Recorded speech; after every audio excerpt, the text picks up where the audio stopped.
Hello students, this is regarding with the corporate personality concept. Actually, when a company is incorporated, such company is identified as a separate person. In other words, it is given the status of corporate personality. Actually, this means company is identified as a separate person.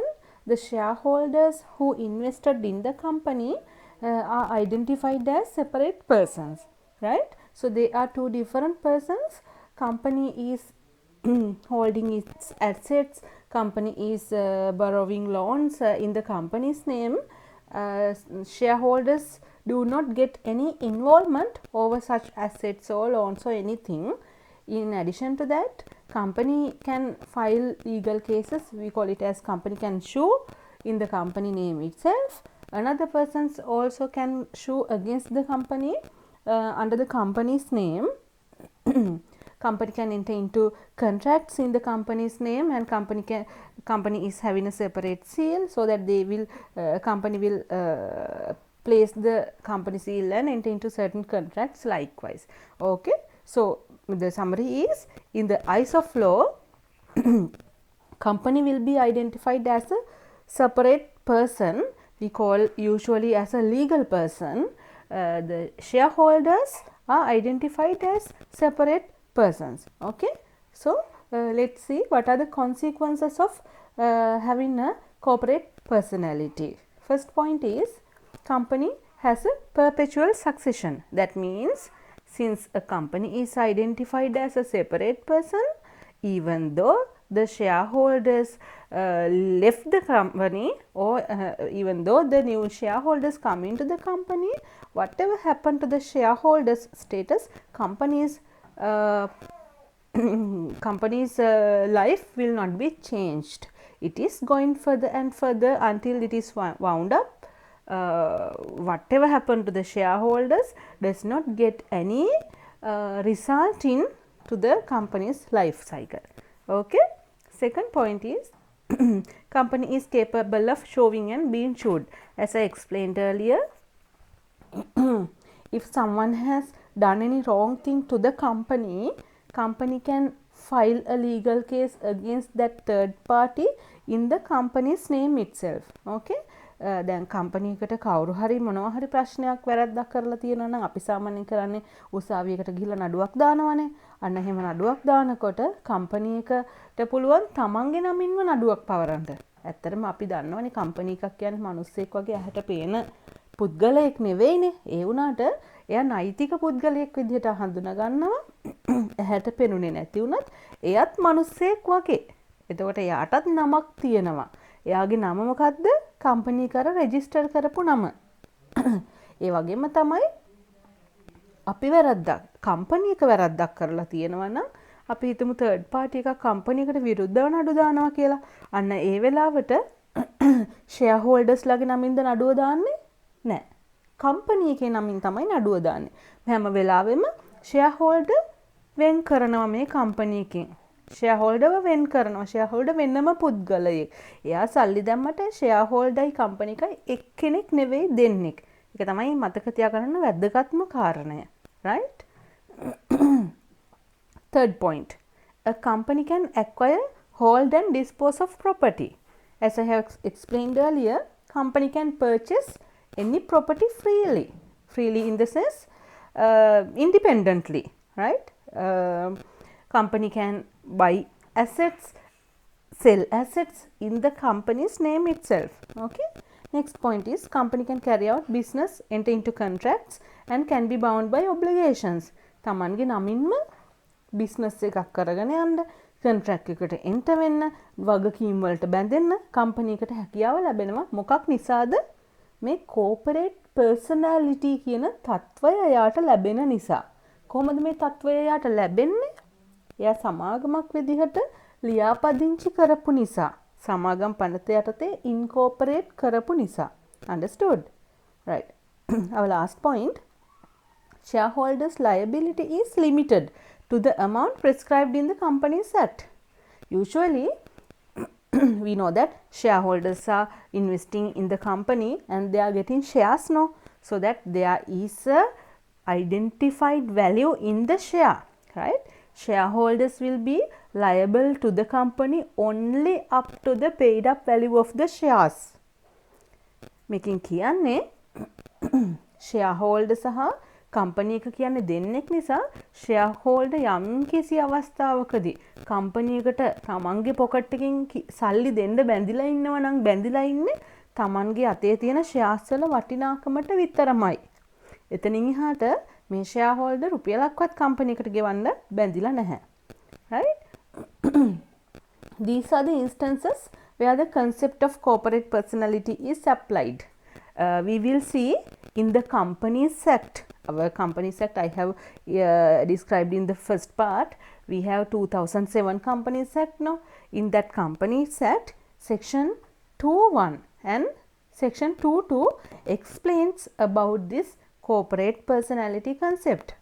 Section 2.1, it says a company incorporated under this act shall, by the name by which it is registered from time to time, be a body corporate. It simply says if a company is incorporated under the Companies Act, such company will be having the corporate personality status, and that means that company is identified as a separate person, right? එයාට corporate personality කියන තත්ත්වය ලැබෙනවා කියන එකෙන් මොකද්ද කියවෙන්නේ වක්‍රව? එයා වෙනම පුද්ගලයෙක් විදිහට identify කරනවා, right? අන්න එහෙම වුණාම එයා register කරපු නමෙන් තමයි වෙනම පුද්ගලයෙක් විදිහට identify කරන්නේ. XYZ company කියලා අපි register කරලා තියෙනවා නම් යම් කිසි company එකක් වෙනම මිනිස්සෙක් විදිහට identify කරලා ඒ මිනිස්සයාගේ නම මොකද්ද? XYZ company, right? Section 2.2, it says a company has the capacity both within and outside Sri Lanka to carry out and undertake any business or activity, any transaction subject to the restrictions of the Articles of Association. That means when a company is having the corporate personality, company can do anything which the company wants.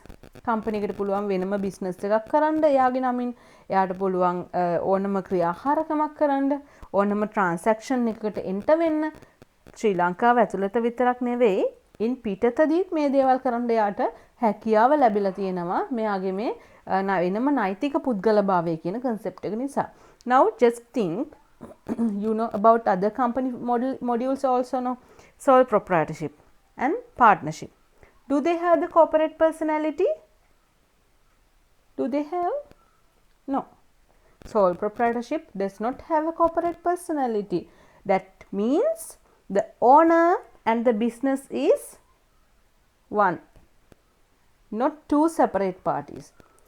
Business එකයි තනි පුද්ගල ඒ ව්‍යාපාරයේ අයිතිකාරයයි කියන්නේ එක්කෙනෙක්, දෙන්නෙක් නෙවෙයි. අපි කිව්වේ company එකයි shareholder දෙන්නෙක් කියලානේ. මේ අයිතිකාරයයි ව්‍යාපාරයයි දෙකක් කියලානේ. හැබැයි අපි දන්නවා තනි පුද්ගල ව්‍යාපාරයක් සහ ඒකට සල්ලි දාපු ඒකේ අයිතිකාරයයි තනිකරම එක්කෙනෙක්. එතකොට බිස්නස් එකට සල්ලි මදි වුණොත් හරි මොන දෙයක් වුණත් අයිතිකාරයා ගෙදරින් ගෙනවා. හැබැයි shareholder ගෙදරින් ගෙනවද? නැහැ. මේ concept එක හරියට identify කරගන්න. partnership එකක් ගන්න. partners like partnership එකයි කියන්නේ දෙකක්ද එකක්ද?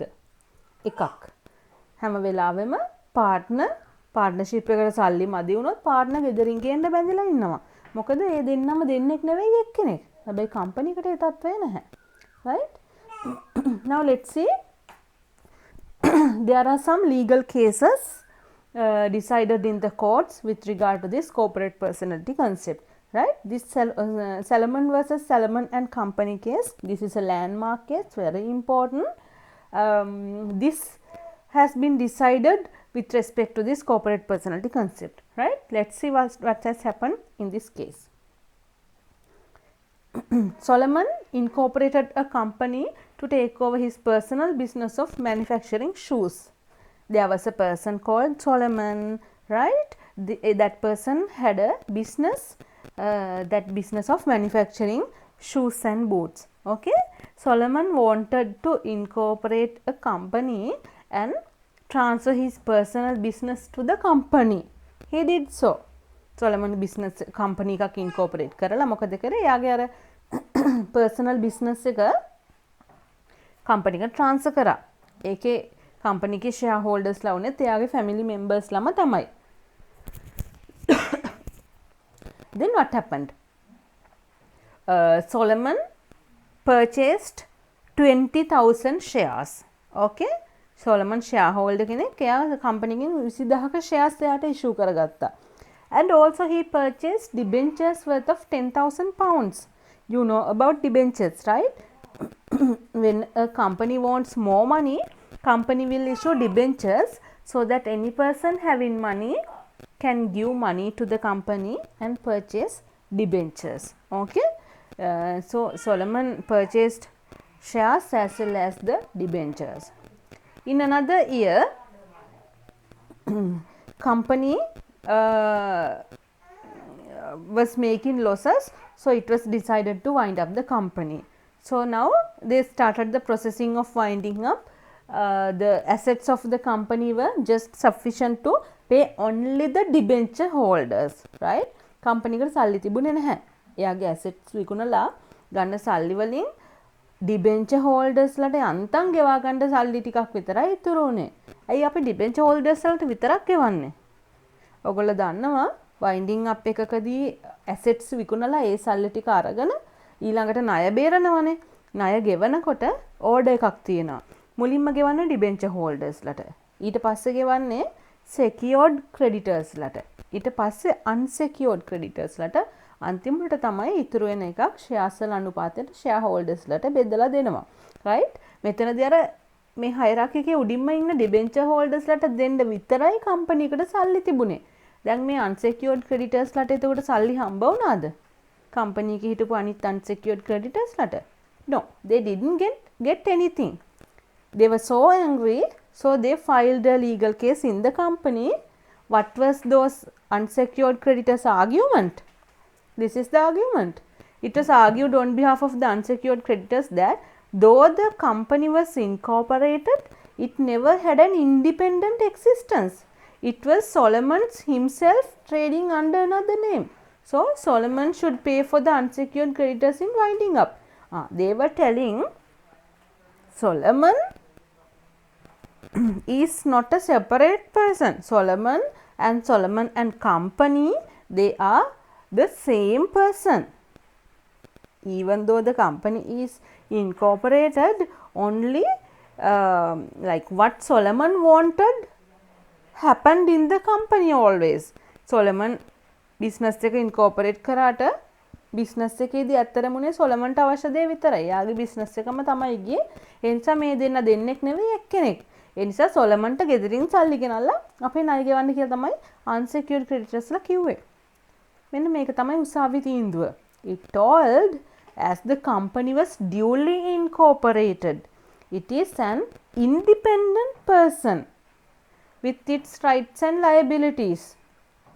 So Solomon and company was a company duly incorporated under the Companies Act, so that company has become an independent person. So tell me whether Solomon has to bring money from home to pay for the unsecured creditors? No. Why?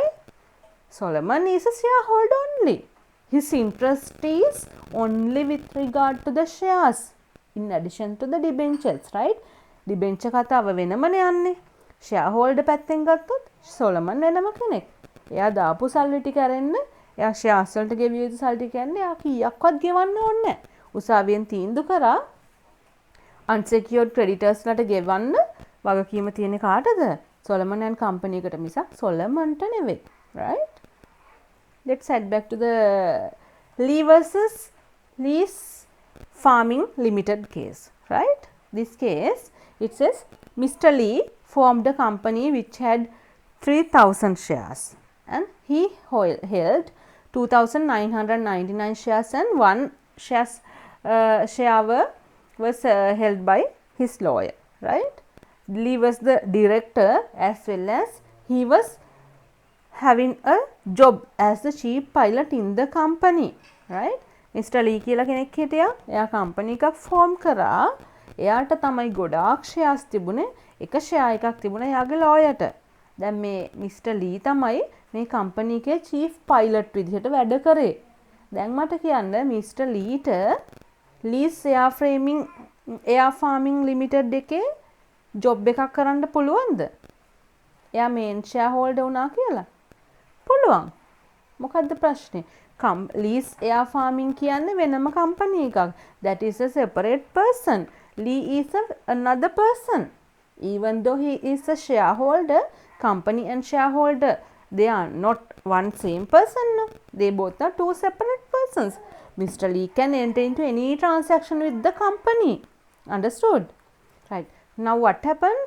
Mr. Lee, he was killed in a plane crash, so that Mr. Lee's wife wanted to get the compensation from the company. Okay. Company actually rejected to pay money to Mr. Lee. So then wife filed a legal case in the court. Court decided that actually Mr. Lee had a very legitimate contract, employment contract with the company. Mr. Lee තමයි සල්ලි මෙයා මේන් share holder උනේ. එහෙම කියලා එයාට එම්ප්ලොයී කෙනෙක් විදිහට වැඩ කරන්න මේ කම්පැනි එකේ කිසිම තහනමක් නැහැ. මොකද කම්පැනි එක කියන්නේ වෙනමම පුද්ගලයෙක්නේ දැන්. මිස්ටර් ලී කියන්නේ ෂෙයා හෝල්ඩර් කෙනෙක් සහ එයා වෙනමම පුද්ගලයෙක්. එතකොට එයාට එම්ප්ලොයිමන්ට් කොන්ට්‍රැක්ට් එකක් ඇති කරගන්න කිසිම ප්‍රශ්නයක් නැහැ. එහෙමනම් එම්ප්ලොයිමන්ට් කොන්ට්‍රැක්ට් එක ලීගලි වැලිඩ් නම් මොකද කරන්න ඕනි? ඒ සේවකයා මිය ගියොත් කම්පැනි එක වන්දි ගෙවන්න බැඳිලා ඉන්නව නේද? Right. That was the decision of the court. Lee's Air Farming Limited has a separate legal personality, so that company can enter into any transaction with any person.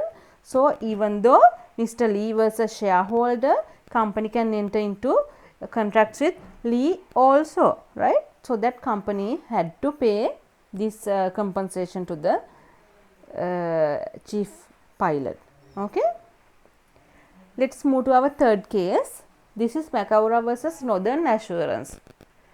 In this case, what happened was, there was a person called Macaura. Okay. He had a timber estate.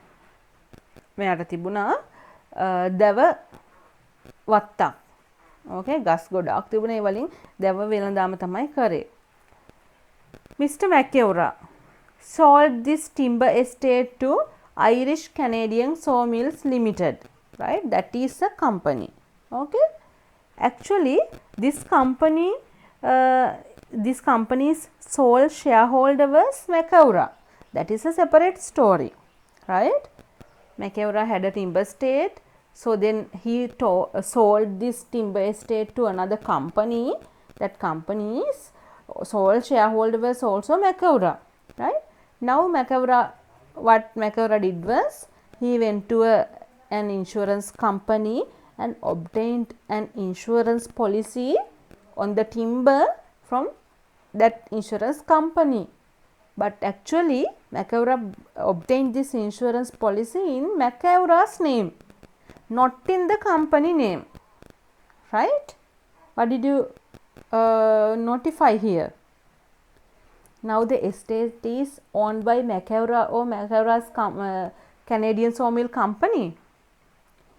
Canadian Sawmill Company, right? Company is the owner here.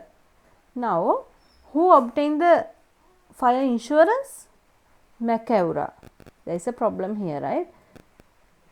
What happened in that as the next step? There was a fire. Then Macaura claimed for the damages from the insurance company. But actually in this stage, insurance company refused to pay Macaura because timber was owned by the company and not by the Macaura. Since the company was a separate legal entity, the insurance company rejected to pay Macaura any money. Then estate එක දැනට අයිතිව තියෙන company එකට. හැබැයි Macaura තමයි insurance policy එක ගත්තේ. ගින්න ඇති වුණාට පස්සේ මැකවරා ගිහිල්ලා ඉන්ෂුරන්ස් ක්ලේම් එක ඉල්ලනකොට ඉන්ෂුරන්ස් කම්පැනි එකෙන් කිව්වා නෑ මේ ටිම්බර් එස්ටේට් එක අයිති ඔයාට නෙවෙයිනේ. මේක අයිති කම්පැනි එකට. එහෙමනම් මේ ක්ලේම් එක කරන්න ඕනි කම්පැනි එක විසින්.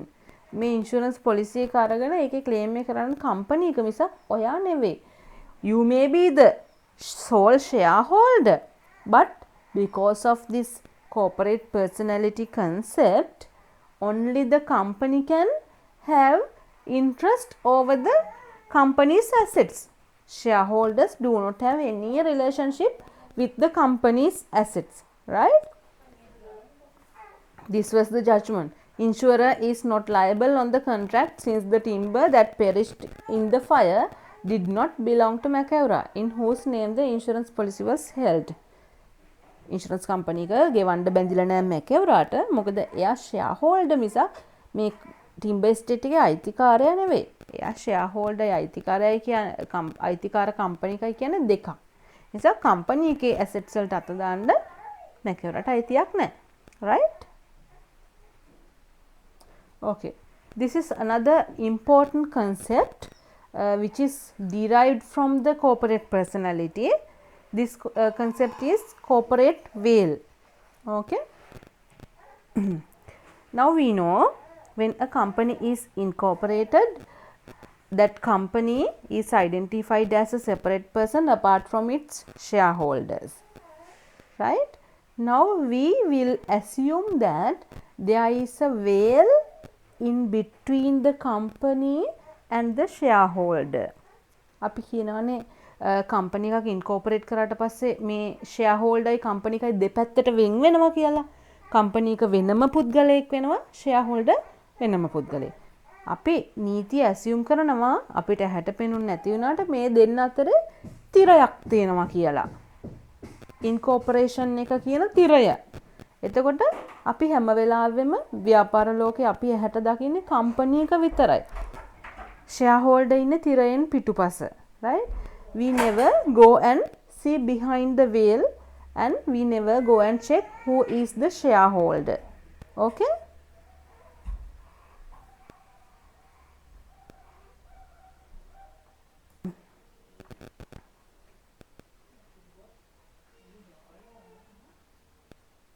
Because of this corporate veil, the shareholders are always protected.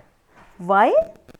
Only the company is visible to the general public. Okay. No one is coming behind the veil and see who are behind the company, who have invested in the company. No one will come and see, right?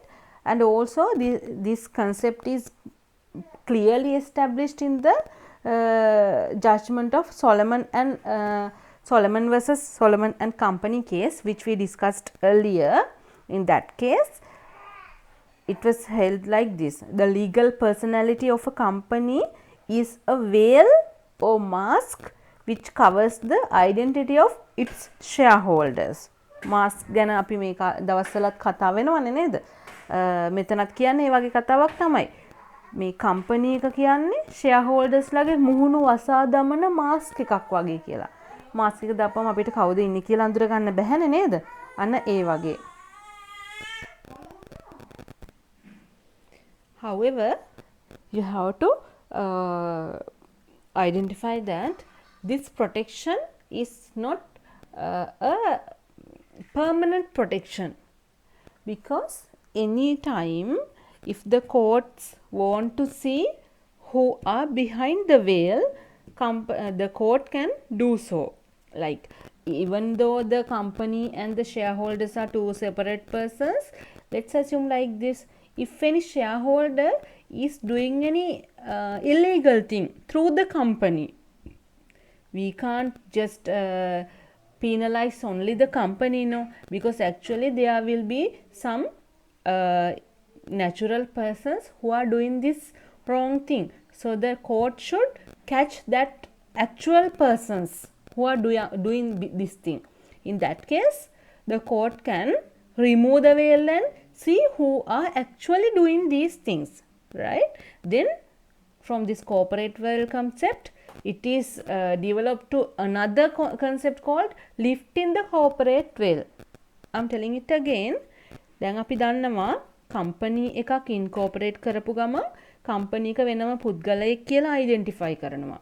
එතකොටම මොකද වෙන්නේ? Company එකට සල්ලි දාපු share හෝල්ඩර්ස්ලත් වෙනම පුද්ගලයෝ විදිහට වෙන් වෙලා යනවා. ඒතකොට කම්පනි එක සහ ෂෙයා හෝල්ඩර් කියන පුද්ගලයන් දෙදෙනා එකම පුද්ගලයෙක් නොව පුද්ගලයන් දෙදෙනෙක් විදිහට අයිඩෙන්ටිෆයි කරනවා.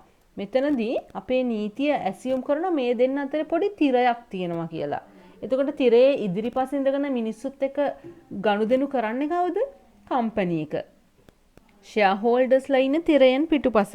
එතකොට කිසිම කෙනෙක් ඇවිල්ලා තිරය ඉවත් කරලා මේ කම්පැනි එක පිටිපස්සෙන් ඉඳගෙන මේකට ඉන්වෙස්ට් කරලා මේ කවුද මේ කම්පැනි එකට අයිඩියාස් දෙන්නේ?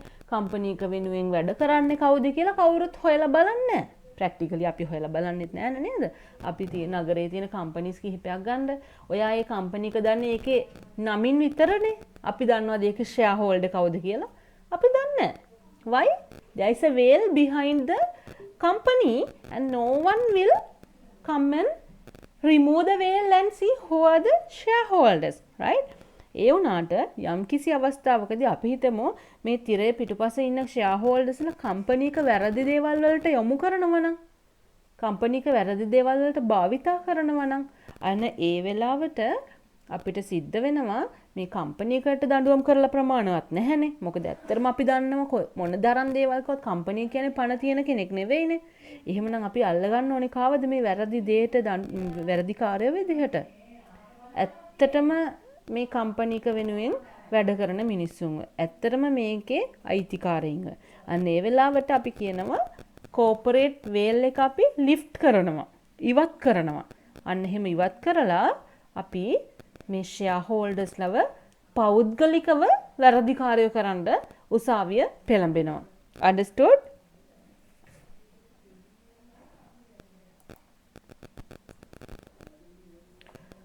Like this is the case we discussed earlier, Solomon case. Here let's see only the judgment because we know the facts of the case. Judgment regarding the corporate will.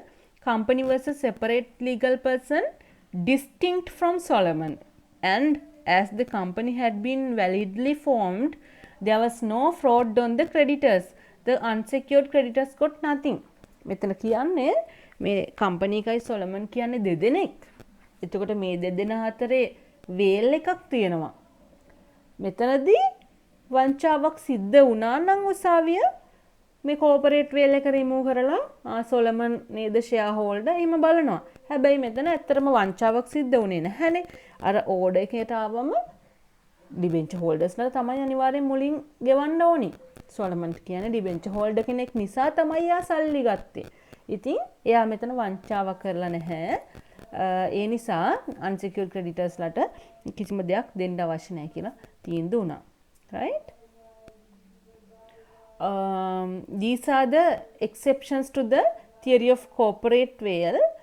That means even though we assume that there is a veil in between the company and the shareholder, sometimes we will have to remove the veil. Okay?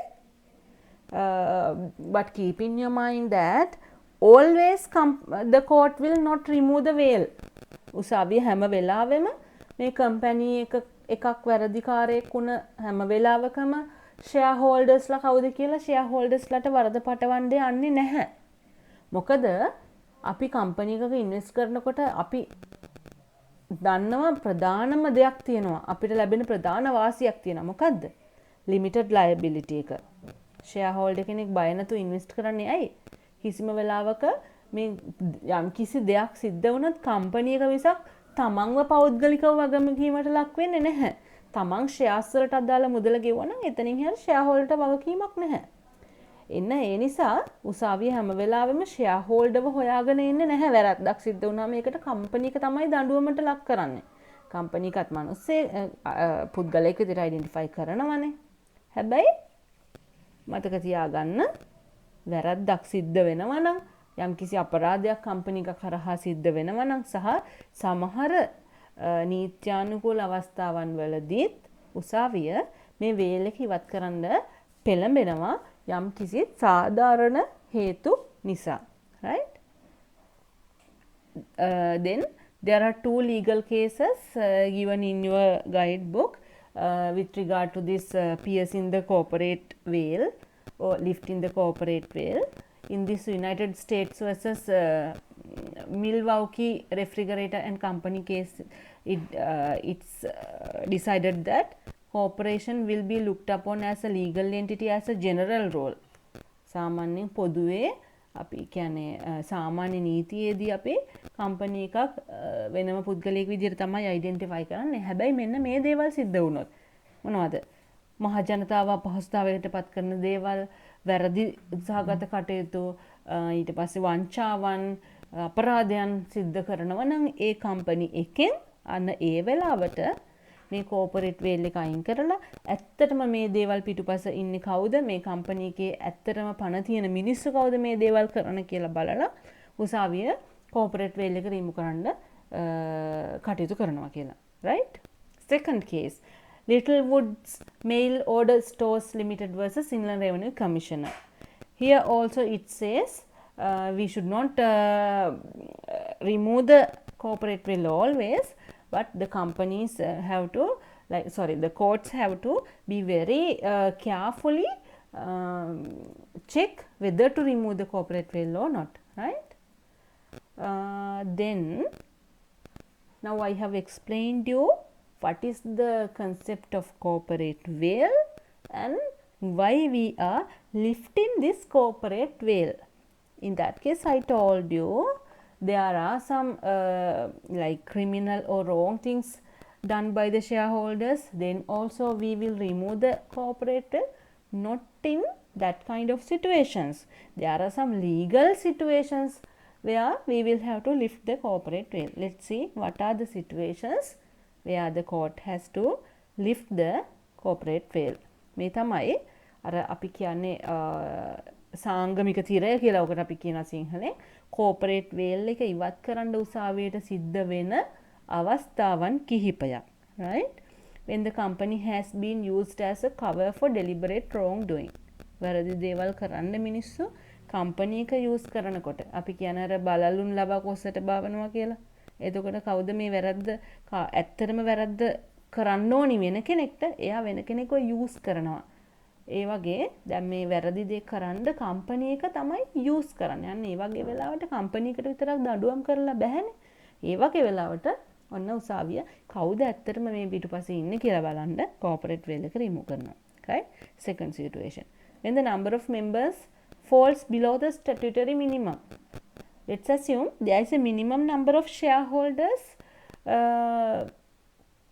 imposed by the Companies Act. In that case, in order to identify how many members are in the company, how many shareholders are in the company, court will have to remove the veil and see.